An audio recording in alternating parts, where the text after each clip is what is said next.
हरे कृष्णा।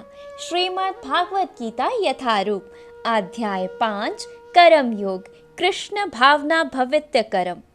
श्लोक संख्या 1। अर्जुन ने कहा, हे कृष्ण, पहले आप मुझसे कर्म त्यागने के लिए कहते हैं और फिर भक्ति पूर्वक कर्म करने का आदेश देते हैं।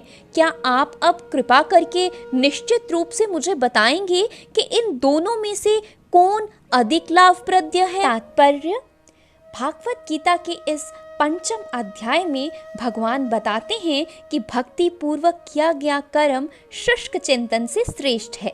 भक्ति पथ अधिक सुगम है क्योंकि दिव्य स्वरूप भक्ति मनुष्य को कर्म बंधन से मुक्त करती है। द्वितीय अध्याय में आत्मा तथा उसके शारीरिक बंधन का सामान्य ज्ञान बतलाया गया है। उसी में बुद्धि योग अर्थात भक्ति द्वारा इस भौतिक बंधन से निकलने का भी वर्णन हुआ है। तृतीय अध्याय में यह बताया गया है कि ज्ञानी को कोई कार्य नहीं करने पड़ते। चतुर्थ अध्याय में भगवान ने अर्जुन को बताया है कि सारे यज्ञों का पर्यावसान ज्ञान में होता है, किंतु चतुर्थ अध्याय के अंत में भगवान ने अर्जुन को सलाह दी कि वे पूर्ण ज्ञान से युक्त होकर उठ करके युद्ध करे।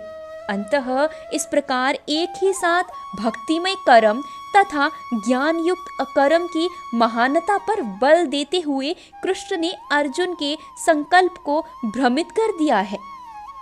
अर्जुन यह समझता है कि ज्ञानमय संन्यास का अर्थ है इंद्रिय कार्यों के रूप में समस्त प्रकार के कार्यलापों का परित्याग, किंतु यदि भक्ति योग में कोई कर्म करता है तो फिर कर्म का किस तरह त्याग हुआ?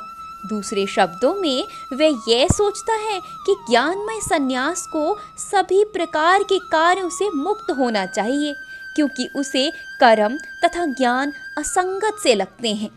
ऐसा लगता है कि वह ये नहीं समझ पाया कि ज्ञान के साथ किया गया कर्म बंधनकारी न होने के कारण अकर्म के ही। अतएव वह पूछता है कि वह सब प्रकार के कर्म त्याग दे या पूर्ण ज्ञान से युक्त होकर कर्म करे।